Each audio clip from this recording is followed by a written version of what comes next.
Welcome to It's Alaska. That's my announcer voice. It's Alaska with your host, Brad Erickson. That is me. And we've got a very special guest. Well, they're all special guests, but this is somebody who is very special because, well, his mom said he is. Rich Capitan, everybody. Hey, everybody, what's going on? Now, is it Capitan or is it Capitan? Is there a certain, you probably get it both ways, but is there a Lieutenant Dan? I don't know. What is it? No, I get that a lot. So it's Rich Capitan, just Capitan. Which is sweet because it's close to Captain, and that's pretty correct. balls. And I do get a lot of Capitan. Or no, I'm sorry, Captain. God, I can't even do my own fine. name. I love Captain's fine. The origin is Greek, Kapitanakis.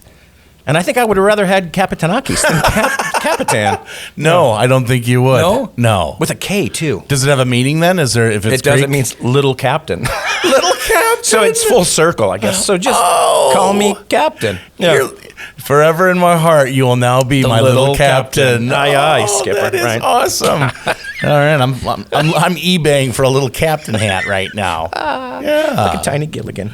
Well, Rich has done a lot of things. Rich and I go way back. He used to be, when I was in morning radio back in, 2007, 2008. You were part of a Scared Scriptless Improv comedy troupe. Correct, yeah. And we had you on the show, and if people don't know what improv is, well, most people know improv because they've seen Whose Line Is It Anyway? Right, yeah, that's the big vehicle. So that's been huge. But, of course, you had a local troupe here. Is Scared Scriptless still... Yeah, going strong. We're at 25 years here in Anchorage. Congratulations. Yeah, it's pretty crazy. It's gone by super fast. That means your insurance should go down, right? God, I hope 25, doesn't that when insurance goes down? That's what I've been told. That'd be amazing.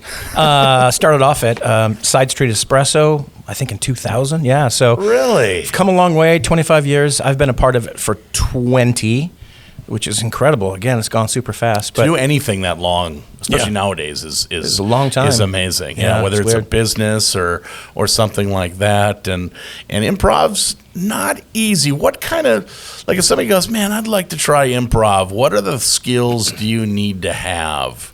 To be improv. Like somebody like, well, I'm a funny person. Well, that sometimes being funny just isn't good enough. Yeah, like comedians. Not all good comedians are good at improv. That's right.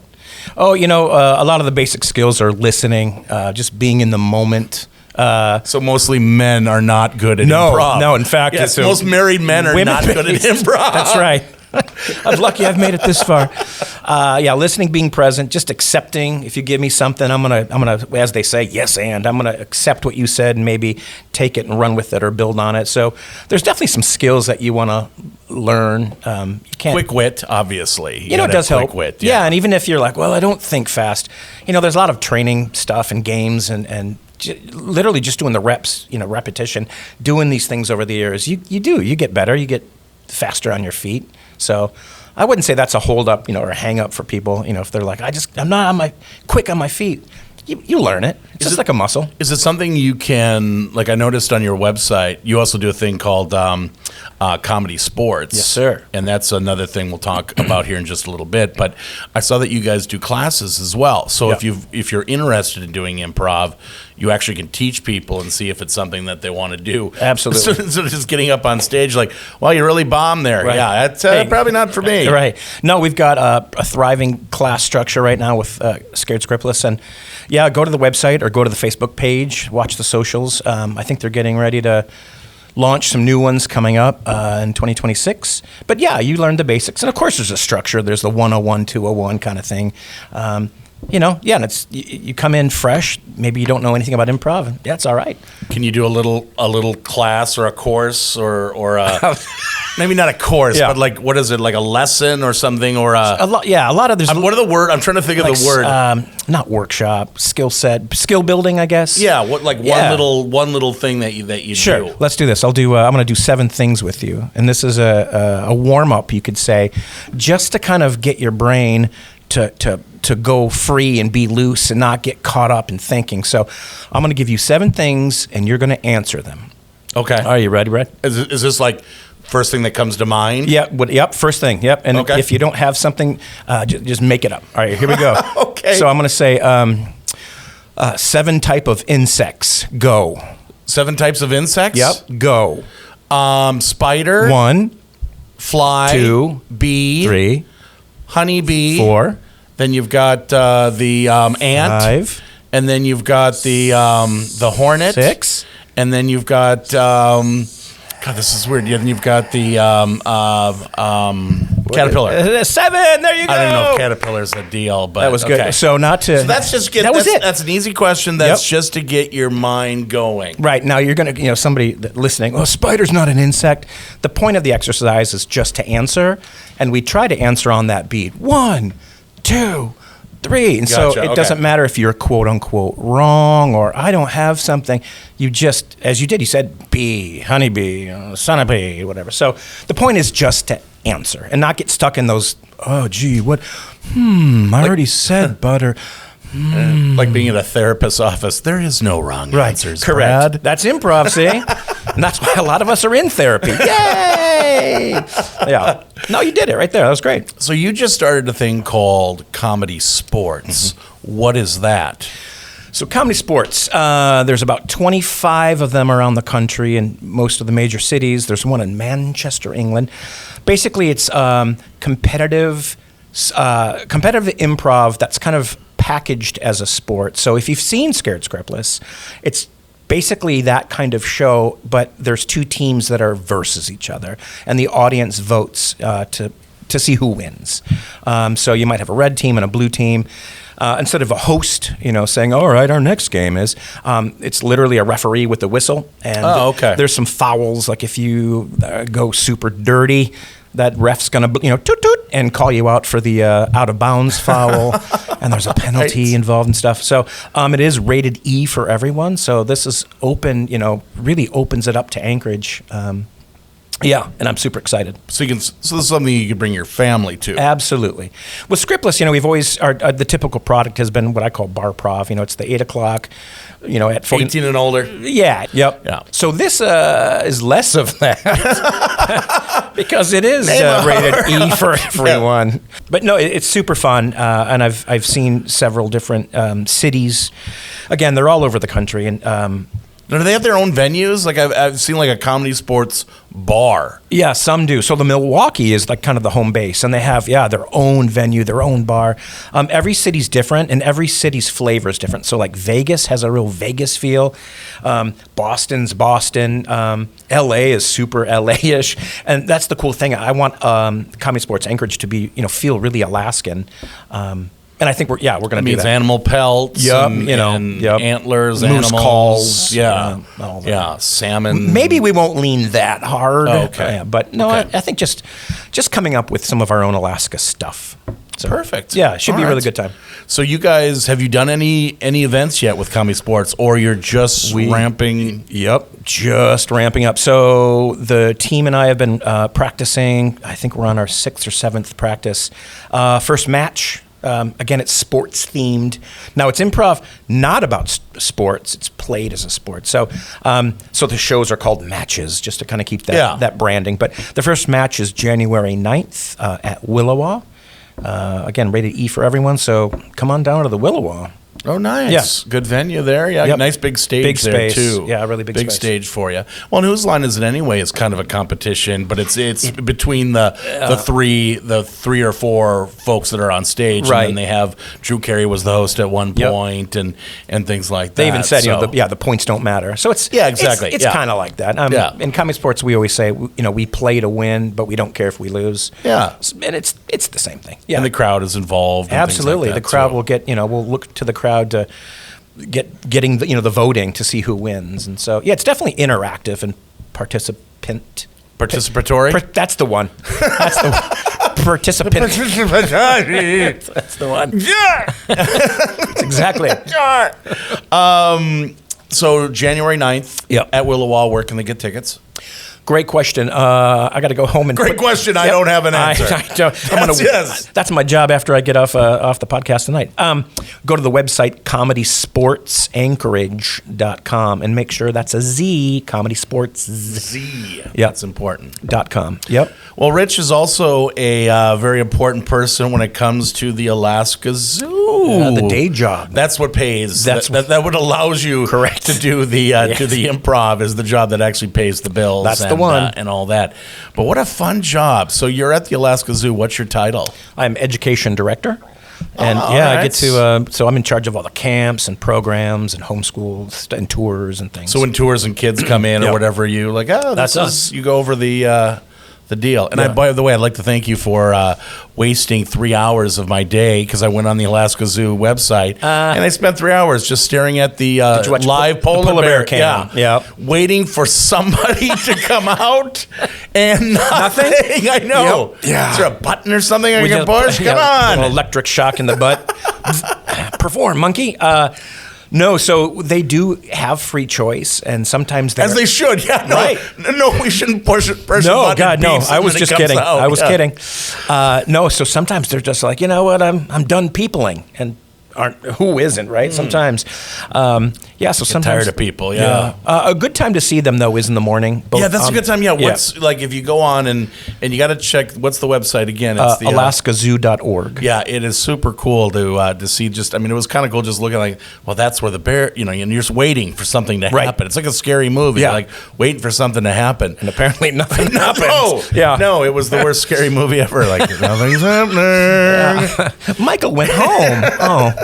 What are the best times to like if you wanted to log on and see the polar bear? What are the best times? So immediately when the zoo opens. So in the summer that's 9 a.m. But this time of year it's 10 a.m. So I'd get on there at 10 a.m. That's usually when they're swimming. Kova, our youngest polar bear, who's 3, loves to swim. She went viral during the Olympics.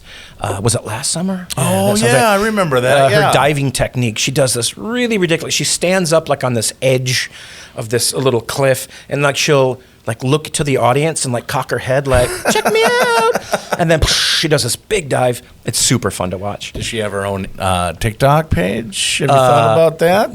Maybe. My nice way to get a little extra bring a little monetize. Money. Yeah, a little YouTube channel. No, the zoo does, but not the Kova. Oh. Maybe we should get her an agent or something. And then we have another polar bear who's much older. She's 24. Her name's Cranberry. She just had a birthday. I was just going to say, ask me why she's named Cranberry.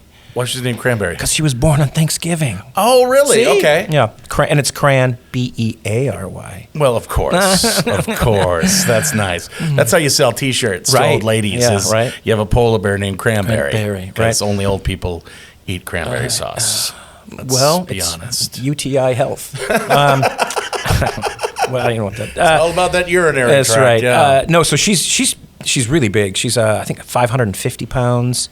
She was a big lady, and then COVID.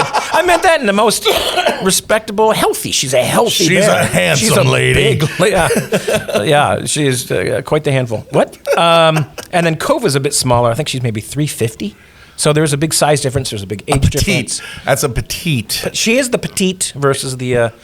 Will Kova get any bigger then? Oh yeah. Okay. She's. When do they stop growing? But what's the age? The age. Probably. Cranberry's done, 5. obviously. Oh, Cranberry's. Yeah, Yeah. she's done. Yeah.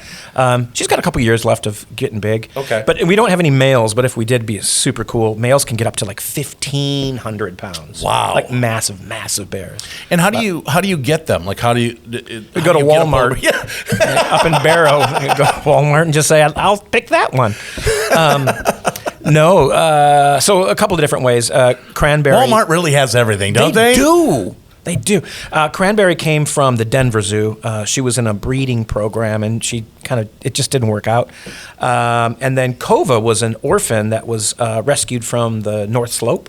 Oh, okay. She was wandering around up on the oil fields, like approaching people and trucks, and obviously that's going to end either poorly for a person, right? You got a polar bear who's not scared of you, or she's going to get taken out, because she's obviously right. Yeah. So we worked, with the Fish and Wildlife Service, and she came down, and she's doing a fine job of living her life. Well, that it's is pretty awesome. cool. Yeah, that is they're cool awesome. animals.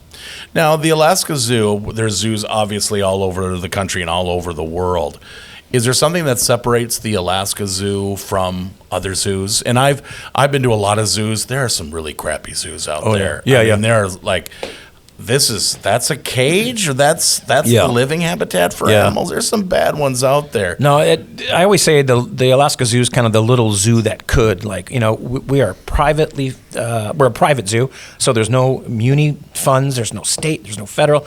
So we get by with what we can, through grants or donations or fundraisers. And Is that where most of the money comes from? Is donations absolutely, and fundraisers and whatnot. But and we're a pretty unique zoo. Not only are the animals typically orphaned or injured, then they come to live at the zoo, but just the species we have, they're all Arctic and subarctic. You're not going to see a hippo at the Alaska Zoo because, well, it would not live well. Yeah, you're right. That'd be sad. Hippos, ostriches, things like that. So no giraffes. It's all grizzly bear and muskox and cold weather animals. Yeah. And another cool thing about the zoo is the community is so giving. When people are cleaning out their fish from last year, cleaning out their freezers, people will donate their fish and game to our animals. And so we've got these donation freezers out front that are always full of people's fish. Like, it's insane. Oh, that's nice. Yeah.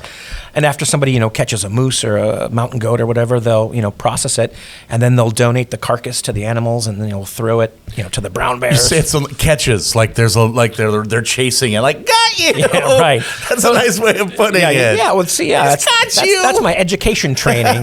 When you catch a moose, right? Yeah, that's right. Some people ask, do you feed the polar bear seals? And I'm like, God, what kind of zoo would that be? Mommy, what's going on? Blood and real life zoo. This is how it works. This is the zoo of learning. Yeah, no live. The zoo of hard knocks. Yeah, that's right. This is nature. It's beautiful. Anyway, but no, it's a cool little zoo that really does a lot of really important work.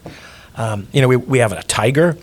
And a lot of people don't realize Amur tigers, which are the formerly known as, not Prince, formerly known as Siberian. Okay. They're a snowcat. They are made for the snow. Like Natasha, our tiger right now, Yeah. is loving this weather. Really? Okay. Absolutely. So critically endangered species. I think there's 400 left in the world. Oh, that just sucks to hear. Yeah, so having these animals... At zoos are, it's really important work that we're doing and that they're doing. So, do they try and breed them to get more out? Is that part of the process too? Is it trying to breed them and then put them back out in the wild? Yeah, some cases. That's a dynamic question with not a clear answer, but generally, no, not at zoos. There is something called the SSP, Species Survival Plan, and that is to keep a healthy genetic gene pool, thriving and keeping these animals around. With some species, they will do like the releases to help like repopulate, but that's, I think, less common than just the... zoos will move animals for breeding purposes and whatnot. Yeah. Again, just to keep that, the genes healthy and whatnot. Yeah. So, what's your least favorite animal at the zoo? I laugh because what animal? Come on, people are a-holes. Animals can be a-holes. What animal at the zoo are you like? Man, you are a pain in the ass. I laugh because that's the number one question I get. What's your favorite Is it animal? really? No, what's your favorite? Yeah. So I'm like, you threw me a curve. I like this. Least favorite animal. Is the zoo listening? Are they? It's a podcast, so yes, they can. Okay. They can listen to this if they so choose. They're not forced to. But I got to choose my species. I don't want to get you fired. No, come on, Brad. You guys hire it. I don't know. Least favorite. Fine, I'll say it. Sitka black-tailed deer. Oh, they're boring. I mean, meh. I mean, they're cute. Yay. They're important, but meh. Okay. That's a good question. We won't elaborate and get you into trouble. I feel guilty. I don't know why. You should. You feel awful. I mean, it's a harmless little deer. I know. I'm a monster. Just took a big dump on it. Speaking of that, what is the worst job at the Alaska Zoo? And is it picking up after the animals? Worst job. Ooh, worst job. That's got to be a tough job, is picking up after So them. everybody wants to be a zookeeper. Everybody. I saw We Bought a Zoo, and I was like, no, thank you. Way too much. You know work. how cold it is right now? It's what, 5 degrees or something? So It's 19, but it's it feels like 5. yes. Well, think about being out in 19-degree weather right now. I grew up on a farm in Minnesota. Well, so picking up yeah, poo. no, Yeah. It just doesn't, it's awful. Doesn't No. sound that Feeding fun. them right. and moving hay bales and waking up early to feed them, and yeah. then late feeding them, Yeah. and then if there's issues, health issues. Now, thank God on the farm or in the zoo, the animals don't get out very often. Now, on a farm, it happens, occasionally, but most of the time in the zoo, someone's going to lose a job if they. Exactly. Oops, the tiger got out again. Whoopsie. No, I'd say the least favorite job. I don't know. I think it'd be really hard to be in admissions. Hi, welcome to the zoo. You get some people that are just whacked out or just really rude, and I feel like those people. If you're rude and coming to a zoo, you need to evaluate yourself as a person. That's like going to amusement park or anywhere fun, and you're in a bad mood, or you need to. They get them. You need to evaluate yourself as a person. Like, God, I am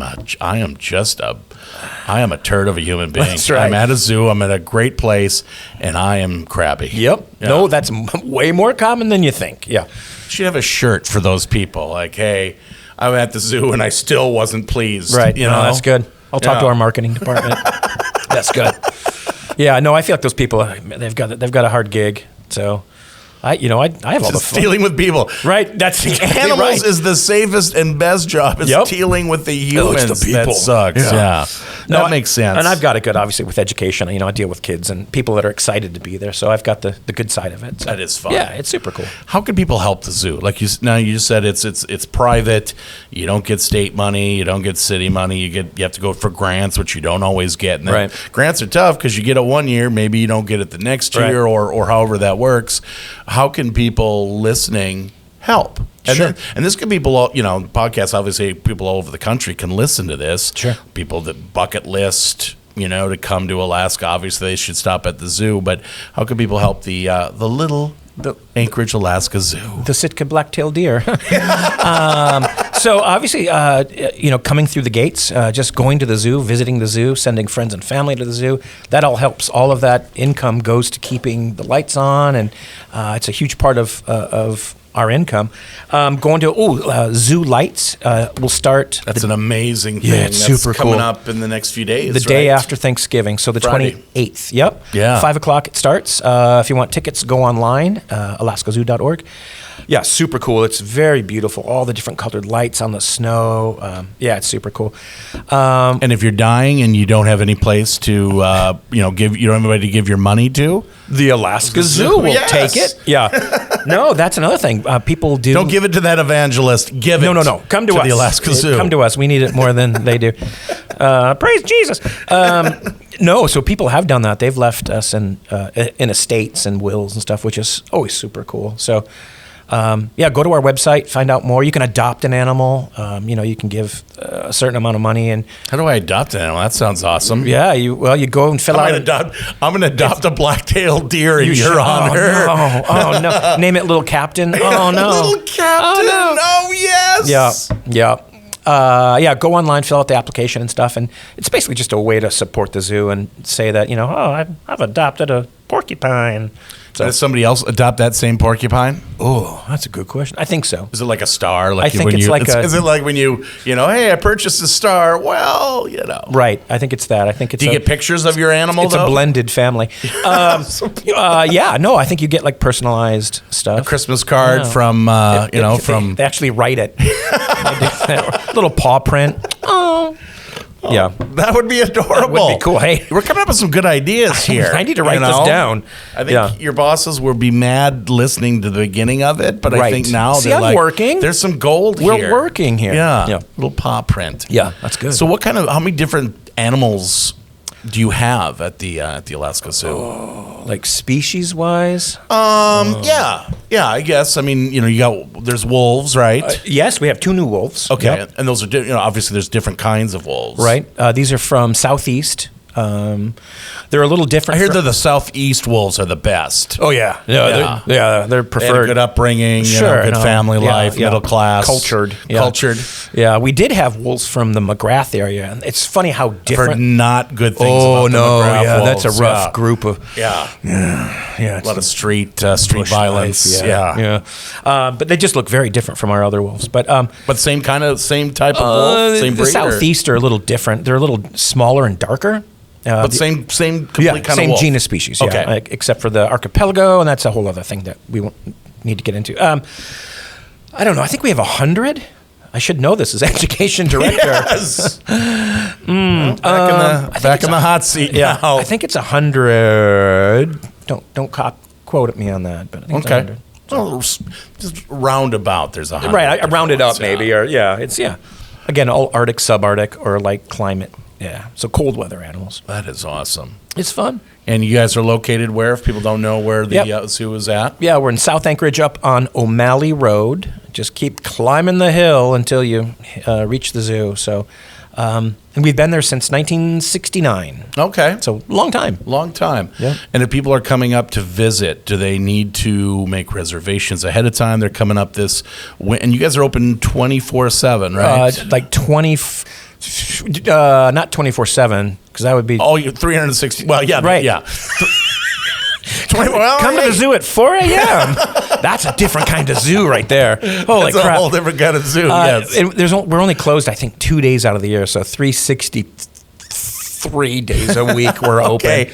So you're open most of the year. We're basically open year round, right? Winter hours we do, kind of shrink down a little bit just because it's dark and whatnot. But I think we're like 10 to 4 right now. In the summer, it's like 9 to 6 or 8 to 6. I don't know. Okay. Yeah. Go to the website. That's where you Go to the website, alaskazoo.org. It's got all your answers. But yeah, if you want to take a tour, you can sign up for those. Okay, so if I have a big group, sign up for that. But if I'm, say I'm coming up in June and let's go to the Alaska Zoo, you don't have to pre-buy tickets. No, you can you can do stuff online. Like and some of the stuff does sell out. We'll do like VIP tours, or we'll do like behind the scenes tours. Those can sell out. Are those animal interactions? Can I get like a puffin interaction? I've heard of puffin interactions. That's the Alaska Sea Life Center. Oh, okay. Who I love dearly. Kiss those guys. I used to work there. So, but no, we'll do feed a black bear. What interaction can I have? Okay, so I can. You could feed a black bear. Wow. You can get behind the scenes with polar bear. Feed a porcupine. Oh, that's adorable. It's cool stuff. Yeah. What behind the scenes of the polar bear? Really? Yeah, which is really cool to be that close to a polar bear because they're big. And they stink. They do. Yeah, much love to the polar bears, but they got really bad breath. So, I mean, if you think about what they eat. So lots of behind the scenes stuff. Yeah, it's cool. That's awesome. It's super fun. Rich Capitan, the Alaska Zoo and ComedySportz, the Alaska Zoo website, alaskazoo.org, and then for ComedySportz, what is that website? ComedySportzAnchorage.com. And if you want to do classes, you guys do classes and things like that. If you ever wanted to, oh man, I've seen it on TV. I think I'd be good at it. And some folks want to do it so they want to, so they're able to perform. Some do it just because they want to learn to think quicker or not be as shy or just a social aspect, which is great. If you're a business person and you've got to do seminars or you've got to get in front of any job or you've got to get in front of people, this is perfect because you can get to know how to roll the punches.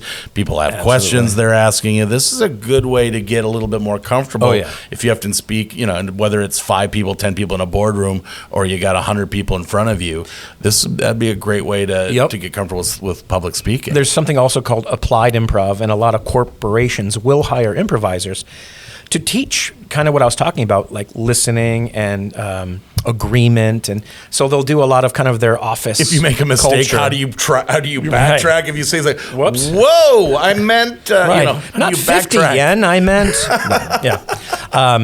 But no, so improv is also used in the business setting. So so hopefully we'll be hiring, or not hiring. What? We'll be hiring business execs. We'll be offering those type of classes too. That is awesome. Yeah. January 9th at Williwaw, and the website? ComedySportzAnchorage.com. And that's just one show. You're planning on a bunch of shows throughout. This is the launch on January 9th. This is the launch. This is the Cape Canaveral. Okay, oh God, I can't even Cape trying to do a Canaveral. bit, and I can't even talk. And you do improv. CapeCanaveral.com. Yeah, this is the first launch. Yeah, and then right now I think the plan is to do monthly shows. And man, if I could do it, let's get right into weekly, because that's my jam. That's where the real money is. That's about. That sweet weekly improv money. You know, it's No, it rich. pays horribly. It It's does. awful. There's no Yeah. money involved. No, none at all. Well, thank you so much for being on the show. It's Alaska, my friend. Yeah, brother, it's good to see you. Thanks for having me. It's been fun.